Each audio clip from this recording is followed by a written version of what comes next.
प्रधानमंत्री मोदी का बड़ा दौरा और कई परियोजनाओं की घोषणा। भारत के प्रधानमंत्री नरेंद्र मोदी ने 12 मार्च को दक्षिण भारत के दौरे के दौरान कई बड़ी विकास परियोजनाओं की घोषणा की। इस दौरे का मुख्य उद्देश्य केरल और तमिलनाडु में इंफ्रास्ट्रक्चर, रेलवे और बंदरगाह से जुड़े नए प्रोजेक्ट शुरू करना है। सरकार का कहना है कि इन योजनाओं से लाखों लोगों को रोजगार मिलेगा और दक्षिण भारत में व्यापार तथा पर्यटन को भी बढ़ावा मिलेगा। प्रधानमंत्री ने अपने भाषण में कहा कि भारत तेजी से दुनिया की बड़ी अर्थव्यवस्थाओं में शामिल हो रहा है और आने वाले वर्षों में देश को विकसित राष्ट्र बनाने के लिए सरकार लगातार नई योजनाएं लागू कर रही है। इस दौरान उन्होंने डिजिटल इंडिया, स्टार्टअप इंडिया और मेक इन इंडिया जैसी योजनाओं का भी जिक्र किया। प्रधानमंत्री ने कहा कि इन योजनाओं के कारण देश में युवाओं के लिए रोजगार के नए अवसर पैदा हो रहे हैं। राजनीतिक विश्लेषकों का मानना है कि ये दौरा आगामी चुनावों को ध्यान में रखते हुए भी काफी महत्वपूर्ण है। वहीं विपक्ष ने आरोप लगाया है कि सरकार केवल घोषणाएं कर रही है, लेकिन जमीनी स्तर पर काम धीमा है। फिलहाल ये दौरा देश की राजनीति और विकास दोनों के लिहाज से काफी अहम माना जा रहा है और आने वाले दिनों में इससे जुड़ी कई और घोषणाएं भी सामने आ सकती हैं। 12 मार्च से हवाई यात्रा महंगी। आज से हवाई यात्रा करने वालों के लिए बड़ी खबर सामने आई है। देश की प्रमुख एयरलाइन एयर इंडिया ने टिकट पर नया फ्यूल सरचार्ज लगाने का फैसला किया है। एयरलाइन कंपनी के अनुसार अंतर्राष्ट्रीय बाजार में एविएशन फ्यूल की कीमत काफी बढ़ गई है, जिसकी वजह से ये कदम उठाना पड़ा है। नए नियम के अनुसार घरेलू उड़ानों पर करीब 399 रुपए तक अतिरिक्त शुल्क लगाया जाएगा। अंतर्राष्ट्रीय उड़ानों के लिए ये शुल्क $10 से लेकर $200 तक हो सकता है। कंपनी ने बताया कि ये सरचार्ज चरणों में लागू किया जाएगा और केवल नई टिकट बुकिंग पर लागू होगा। विशेषज्ञों का कहना है कि मध्य पूर्व में चल रहे तनाव और तेल की बढ़ती कीमतों के कारण एयरलाइंस की लागत काफी बढ़ गई है। ऐसे में टिकट महंगे होना तय माना जा रहा था। यात्रियों के लिए सलाह दी गई है कि यात्रा से पहले टिकट की कीमत और नियमों की जानकारी जरूर लें, ताकि बाद में किसी परेशानी का सामना न करना पड़े। भारत में सोने चांदी की कीमतों में बड़ा उछाल। आज सर्राफा बाजार से बड़ी खबर आई है। सोने और चांदी की कीमतों में अचानक तेज उछाल देखने को मिला है। रिपोर्ट के अनुसार 24 कैरेट सोने का भाव 1,60,000 रुपए प्रति 10 ग्राम के आसपास पहुंच गया है। वहीं चांदी की कीमत भी रिकॉर्ड स्तर पर पहुंच गई है। विशेषज्ञों का कहना है कि अंतर्राष्ट्रीय बाजार में अस्थिरता और मध्य पूर्व के तनाव के कारण निवेशक सुरक्षित निवेश की ओर बढ़ रहे हैं। इसी वजह से सोने की मांग बढ़ गई है। भारत में शादी विवाह का सीजन आने वाला है, इसलिए ज्वेलरी बाजार में भी काफी हलचल देखी जा रही है। कई शहरों में ज्वेलर्स का कहना है कि ग्राहक कीमत बढ़ने के बावजूद सोना खरीद रहे हैं, क्योंकि उन्हें आगे और महंगाई की आशंका है। हालांकि निवेश विशेषज्ञों का कहना है कि सोने में निवेश करते समय सावधानी बरतनी चाहिए और बाजार की स्थिति को ध्यान में रखना चाहिए। मध्य पूर्व में बढ़ते तनाव से दुनिया की राजनीति में इस समय मध्य पूर्व का मुद्दा सबसे बड़ा बना हुआ है। रिपोर्ट के अनुसार अमेरिका, इजराइल और ईरान के बीच तनाव लगातार बढ़ता जा रहा है। इस संघर्ष का असर पूरी दुनिया की अर्थव्यवस्था पर पड़ सकता है, क्योंकि तेल की सप्लाई पर खतरा मंडरा रहा है। अगर हालात और बिगड़ते हैं तो तेल की कीमतें और बढ़ सकती हैं। विशेषज्ञों का कहना है कि इसका सीधा असर भारत जैसे देशों पर भी पड़ेगा, क्योंकि भारत अपनी ऊर्जा जरूरतों का बड़ा हिस्सा आयात करता है। कई देशों ने अपने नागरिकों को सावधानी बरतने और अनावश्यक यात्रा से बचने की सलाह दी है। अंतर्राष्ट्रीय संगठन भी स्थिति पर नजर बनाए हुए हैं। अगर आने वाले दिनों में तनाव कम नहीं हुआ तो वैश्विक बाजारों में बड़ी उथल-पुथल देखने को मिल सकती है। भारत ने जीता T20 विश्व कप। क्रिकेट प्रेमियों के लिए सबसे बड़ी खुशखबरी आई है।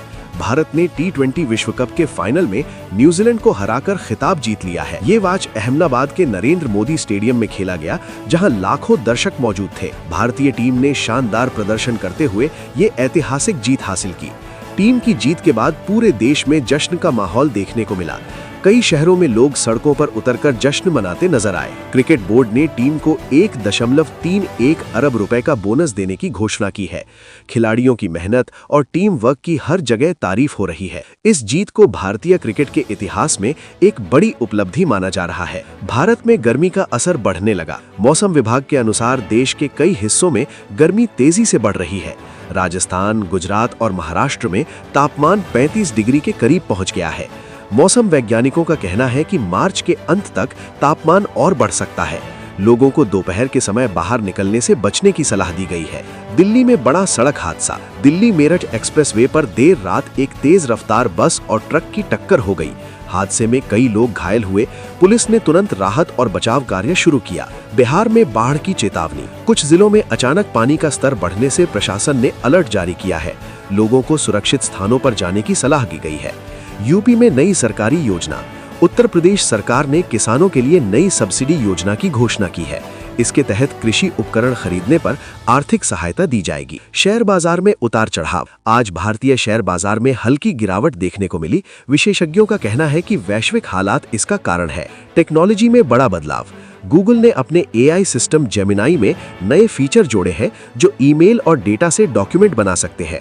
IIT मद्रास की नई research. Indian institute of technology Madras के वैज्ञानिक मानव मस्तिष्क का नया डिजिटल मैप तैयार कर रहे हैं। अंतर्राष्ट्रीय बाजार में तेल महंगा। कच्चे तेल की कीमत बढ़ने से भारत में पेट्रोल डीजल महंगा होने की आशंका बढ़ गई है। रेल मंत्रालय की नई घोषणा। रेलवे ने कई नई ट्रेनों की घोषणा की है ताकि यात्रियों को सुविधा मिल सके। शिक्षा क्षेत्र में नई नीति। सरकार डिजिटल शिक्षा को बढ़ावा देने के लिए नई योजना ला सकती है। बॉलीवुड से बड़ी खबर। कई बड़ी फिल्मों की रिलीज डेट की घोषणा की गई है, जिससे सिनेमा घरों में भीड़ बढ़ने की उम्मीद है। सोशल मीडिया पर नया ट्रेंड। युवाओं में शॉर्ट वीडियो कंटेंट का ट्रेंड तेजी से बढ़ रहा है। पुलिस की बड़ी कार्रवाई। राजस्थान में पुलिस ने एक बड़े साइबर फ्रॉड गिरोह का भंडाफोड़ किया है। स्वास्थ्य विभाग का अलर्ट। डॉक्टरों ने बदलते मौसम में वायरल बुखार से सावधान रहने की सलाह दी है। किसान आंदोलन की नई रणनीति। किसानों के कुछ संगठनों ने अपनी मांगों को लेकर नई रणनीति बनाने की घोषणा की है। पर्यटन में बढ़ोतरी। भारत में विदेशी पर्यटकों की संख्या तेजी से बढ़ रही है। नई इलेक्ट्रिक कार लॉन्च। एक प्रमुख ऑटो कंपनी ने नई इलेक्ट्रिक कार लॉन्च की है। साइबर क्राइम में बढ़ोतरी। सरकार ने लोगों को ऑनलाइन फ्रॉड से सावधान रहने की सलाह दी है। खेल जगत से खबर। भारत में जल्द ही कई अंतर्राष्ट्रीय टूर्नामेंट आयोजित किए जाएंगे। Banking sector update. कुछ बैंकों ने डिजिटल बैंकिंग सेवाओं ने नए फीचर जोड़े हैं। अंतरिक्ष मिशन की तैयारी। भारत जल्द ही नया सैटेलाइट लॉन्च करने की तैयारी कर रहा है। नौकरी की बड़ी खबर। सरकारी विभागों में हजारों पदों पर भर्ती की संभावना है। इंटरनेट स्पीड में सुधार। नई 5G सेवाओं के कारण इंटरनेट स्पीड बढ़ रही है। अंतर्राष्ट्रीय राजनीति। कई देशों के बीच नए व्यापार समझौते की चर्चा चल रही है। जनता के लिए सरकारी सलाह। सरकार ने नागरिकों से अफवाहों पर ध्यान न देने और केवल आधिकारिक जानकारी पर भरोसा करने की अपील की है।